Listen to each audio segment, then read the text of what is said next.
আপনি যদি আমার সাথে কিছু শেয়ার না করেন আমি কিভাবে আপনার জন্য পাত্র খুঁজবো বলেন তো? হ্যাঁ, আমি কোনো ভালো ছেলে যদি পায়াও যাই তার কাছে কি বলবো? নোমান সাহেবের ভাগ্নি লুবনা, তার বাপ নাই মা নাই, সেটা এতেই মামার কাছে থাকে, আমার মতো একটা ড্রাইভার পালে, এগুলো বলবো? এই, আমি তোমাকে ঘটকালি করতে বলছি? একবারে মাতব্বরি করতে বলছে কে তোমাকে? আমি তোমাকে কখনো বলছি রাজীব আমার জন্য একটা ছেলে খুঁজে দাও? আপনি আমার কেন বলবেন? আমার একটা কর্তব্য আছে না, একটা দায়িত্ব আছে না? মেয়েদের সঠিক সময় বিয়ে করা উচিত। বিয়ের বয়স পার হয়ে গেলে মেয়েদের সৌন্দর্য আস্তে আস্তে নষ্ট হইতে থাকে। আপনার হইলো বিয়ের পারফেক্ট বয়স ম্যাডাম।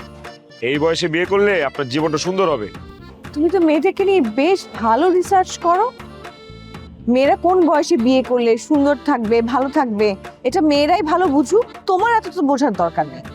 আপনার এই কথার সাথে আমি একমত হইতে পারলাম না ম্যাডাম।